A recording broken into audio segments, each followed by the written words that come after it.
Good afternoon दोस्तों, मैं कुछ मेरे बारे में जानकारी देना चाहता हूँ, फिर अपने एकेडमी के बारे में। तो दोस्तों, मैं 2003 में सीआरपीएफ में भर्ती हुआ और 2023 जुलाई में रिटायरमेंट हुआ। तो मैं सीआरपीएफ से रिटायरमेंट हूँ और अभी अपनी the warrior shooting academy Sadulpur में 1 वर्ष से चालू है। तो अब मैं कुछ 2 हथियारों के बारे में आज जानकारी देना चाहूँगा।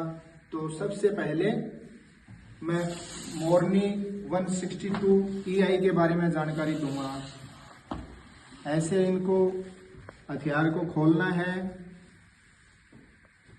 सबसे पहले टावल को निकालना है, फिर हथियार निकालना है, फिर सेफ्टी फ्लैग निकालना है, फिर इसको वापस बंद कर देना है टावल को ऊपर बिछाते हुए। सबसे पहले सेफ्टी का ध्यान रखेंगे। सबसे पहले कहीं भी हम जाएं, चाहे स्पोर्ट्स के लिए जाएं, चाहे प्रैक्टिस में एकेडमी में हो, तो सबसे पहले सेफ्टी फ्लैग का ध्यान रखेंगे।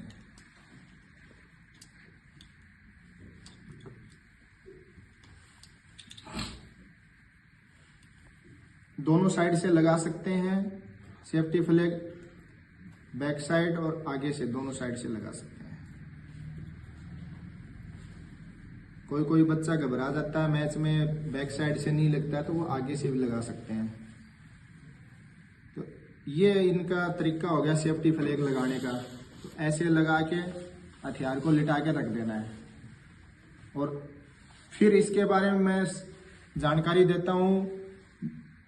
ये इसमें ऑन ऑफ का बटन है मोरनी में। तो इसको ऑन नहीं करेंगे तो फायर नहीं होगा, गोली डल जाएगी, लोड हो जाएगी, लेकिन फायर नहीं होगा। तो घबराने की आवश्यकता नहीं है। सबसे पहले फिर चेक करेंगे मैंने ऑन ऑफ का बटन ऑन किया है कि नहीं किया है, तो फिर दोबारा अपने एमिंग लेके शॉट चला सकते हैं। तो ऑन ऑफ का ध्यान रखें। फिर उसके बारे में अगली गलती क्या करते हैं शूटर्स, जल्दबाजी में इसको लोड कर लेते हैं, हाफ कोक करके राउंड लोड हो जाता है, लेकिन फायर नहीं होगा। तो घबराने की आवश्यकता नहीं है। पूरा लोड किया हुआ कोकिंग हैंडल को पूरा पीछे लेके आएंगे और फिर दोबारा से बंद कर देंगे और फिर अपना एमिंग इलाके में ले जाके पिस्टल को दोबारा शॉट चलाएंगे तो चल जाएगा। तो ये मेन गलतियां होगी। एक तो ऑन ऑफ बटन अगर चालू नहीं किया तो भी फायर नहीं होगा, और अगर हमने हाफ कोक किया है तो भी फायर नहीं होगा, या फिर इसमें अंदर सेल डलते हैं अचानक वो डिस होने की वजह से, तो भी फायर नहीं होगा। 3 गलतियां हो गई। तीनों गलतियों का ध्यान रखेंगे। तो घबराने की कोई आवश्यकता नहीं है। अब इसके ट्रिगर के बारे में बताता हूं। मोरनी का जो ट्रिगर है ना, इतना सॉफ्ट बनाया है ताकि हम जो शॉट चलाएंगे तो बिल्कुल आराम से इसको सेकंड पुल लेना। जितना झटके से हम ट्रिगर को दबाएंगे, प्रेस करेंगे, उतना ही शॉट जंप करके निकलेगा और अपना एमिंग इलाके में नहीं लगेगा। तो ये शूटर सबसे बड़ी गलती करते हैं, ट्रिगर प्रेस बहुत हार्ड करते हैं। तो ये हार्ड नहीं होना चाहिए, बिल्कुल स्मूथ होना चाहिए।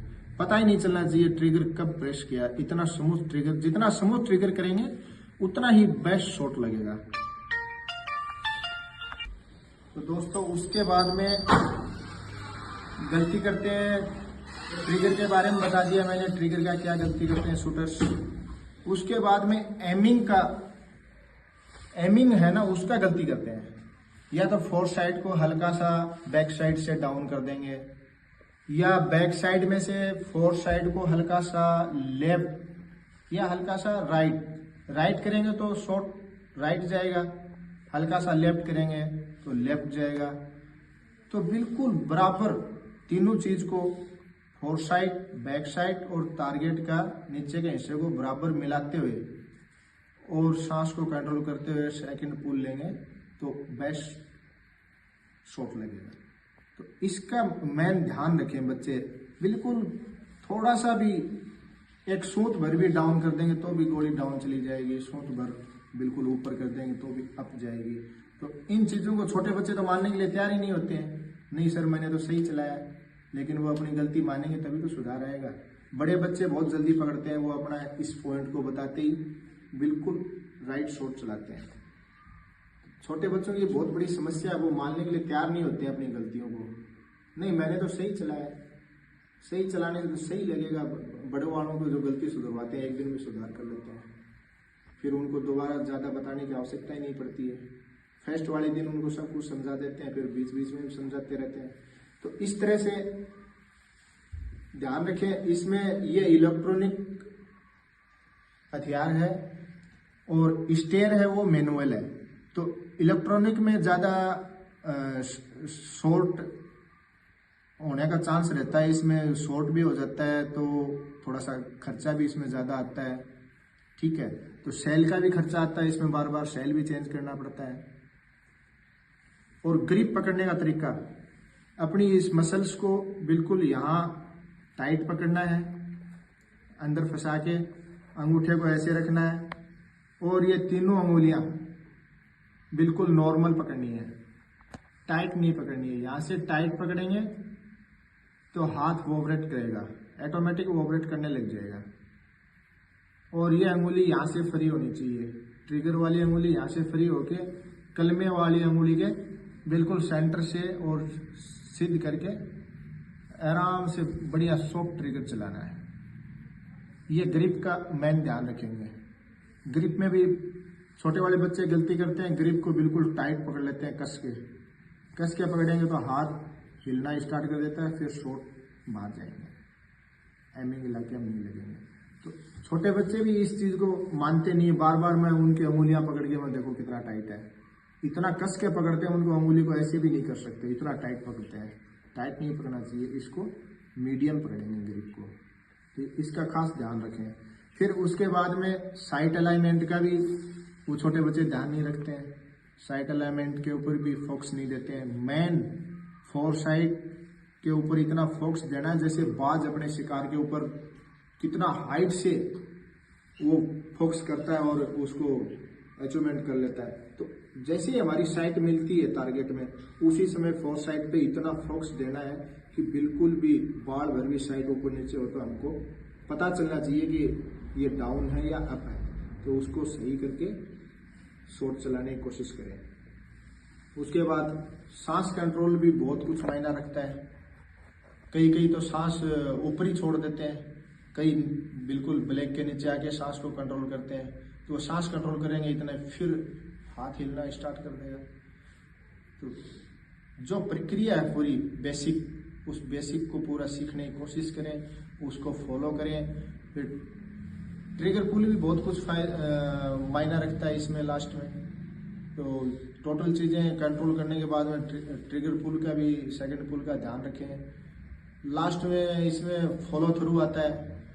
तो कई क्या करते हैं, जैसे ही फायर हुआ तुरंत पिस्टल नीचे ले आते हैं। दिमाग में तो बात वही चल रही है, हमको पिस्टल नीचे लाना है। तो वो गलती सबसे मोटी गलती है फॉलो थ्रू न करने की, कि फॉलो थ्रू नहीं करेंगे तो दिमाग में तो बात वही चल रही है, हमको नीचे लाना है, पिस्टल को तुरंत फायर करते ही। तो वो गलती इतनी बड़ी है कि फायर से पहले ही हमारी पिस्टल डाउन हो जाती है। वो शॉट्स नीचे दाएं बाएं कहीं भी लगेगा, क्यों, दिमाग में बात वो चल रही है, बस शॉट चलाना है और नीचे लाना है। ये सबसे बड़ी गलती है। तो फॉलो थ्रू करना बहुत जरूरी है। 3 से 5 सेकंड वहीं पे फॉलो थ्रू करना है, बैक साइड से फोर साइड को मिलाते हुए शॉट चलने के बाद में। तो हमको ऑटोमेटिक पता चल जाएगा हमारा शॉट कहाँ चला है, फॉलो थ्रू करेंगे तो।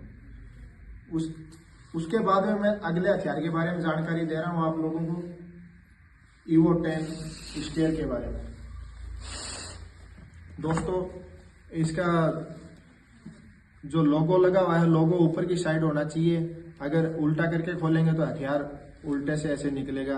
तो ये ऐसे लोगो ऊपर तरफ करते हुए इसको खोलना है। और सबसे पहले टॉवल बाहर निकालना है, सेफ्टी फ्लैग बाहर निकालना है, फिर पिस्टल को बाहर निकालना है, फिर बॉक्स को बंद कर देना है। बॉक्स के ऊपर टॉवल को बिछाना है, नहीं तो पिस्टल फिसल भी सकती है। वैसे भी रख सकते हैं, लेकिन फिसलने का चांस रहता है अगर टॉवल नहीं बिछाएंगे तो सेम इसमें भी वैसे ही सेम सेफ्टी फ्लैग लगाने का तरीका वही है। आपको सेफ्टी फ्लैग लगा के दिखाता हूँ। हथियार कहीं भी हो, चाहे वो प्रैक्टिस में हो चाहे गेम में हो, सेफ्टी रखना सबसे मेन कर्तव्य है हमारा।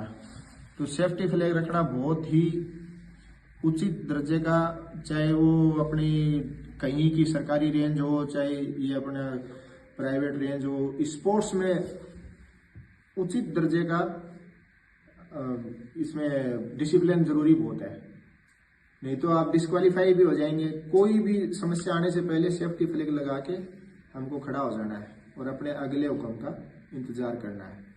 तो दोस्तों ये सेफ्टी फ्लैग इसमें लगाने का तरीका हो गया। अब मैं निकाल के दिखाता हूँ, ऐसे निकाल के रख देंगे। उसके बाद में इसका ट्रिगर के बारे में बताता हूँ आपको। मोरनी का ट्रिगर बहुत सॉफ्ट है और स्टेयर का ट्रिगर सॉफ्ट बनाने में कोशिश करी है, लेकिन उतना सॉफ्ट नहीं है मोरनी जितना। इसमें बड़ा ध्यान देना पड़ेगा आपको। फर्स्ट पुल, सेकंड पुल का हथियार बहुत बढ़िया है, इसका फायर भी बहुत बढ़िया आता है, लेकिन इसका सेकंड फर्स्ट पुल का ध्यान रखेंगे। फिर ग्रिप दोनों का सेम पकड़ने का तरीका वही है जैसे मैंने मोरनी में बताया था। सेम ग्रिप पकड़ने का वही तरीका है, वही 3 उंगलियां नॉर्मल यहाँ से रखेंगे और इनको टाइट नहीं करेंगे, और ये अपनी ट्रिगर वाली अंगुली को नॉर्मल ऐसे करके और अंगूठे को ऐसे नॉर्मल से पकड़ेंगे तो शॉट बढ़िया चलेगा।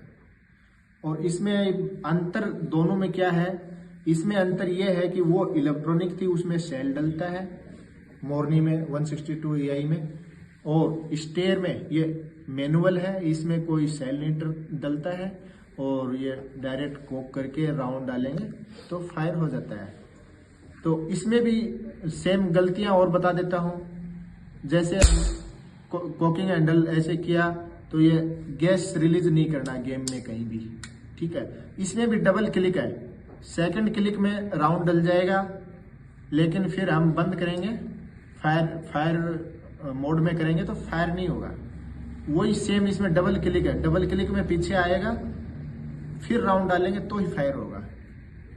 इसमें कोई सेल नहीं है, सेल वाली गलती नहीं है। अगर इसमें फायर नहीं होता है स्टेयर में तो ये सोचना है कि हमने हाफ कोक किया है, तो घबराने की आवश्यकता नहीं है।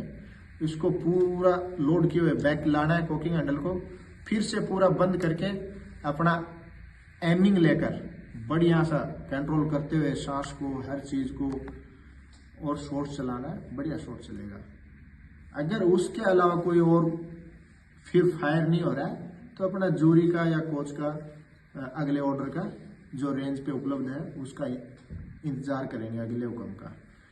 अब इसके साइट के बारे में बताता हूँ। मोरनी की साइट है वो देखो, 4 साइट इसकी चौड़ी है और बैक साइड भी चौड़ी है, तो इसका एमिंग लेने में इजी है, इसका एमिंग लेने में बहुत इजी है। और इसमें ये अंतर है, देखो इसकी बैक साइड बिल्कुल पतली है और 4 साइड भी पतली है। इसके ऊपर हमको इतना ज्यादा फोकस देना पड़ेगा एमिंग लेते समय, बहुत ज्यादा, मोरनी से बहुत ज्यादा फोकस देंगे, तभी ही हमारा अलाइनमेंट सही मिल पाएगा। अब इनके गैस सिलेंडर के बारे में जानकारी देता हूँ। जैसे गैस खत्म हो जाती है तो इसको घड़ी से उल्टी साइड खोलना है, धीरे धीरे, बिल्कुल धीरे धीरे खोलना है, जल्दबाजी नहीं करना है। कहीं गिर गया तो फिर नुकसान हो जाएगा। तो ये सिलेंडर खोल दिया हमने। अब बॉक्स से भरा हुआ सिलेंडर निकालेंगे और खाली वाला बॉक्स में रखेंगे।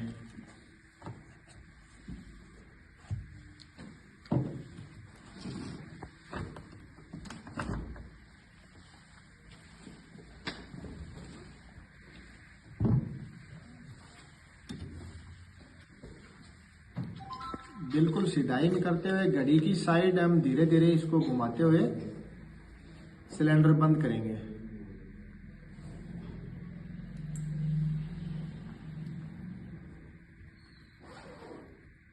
पूरा इसको बंद करेंगे।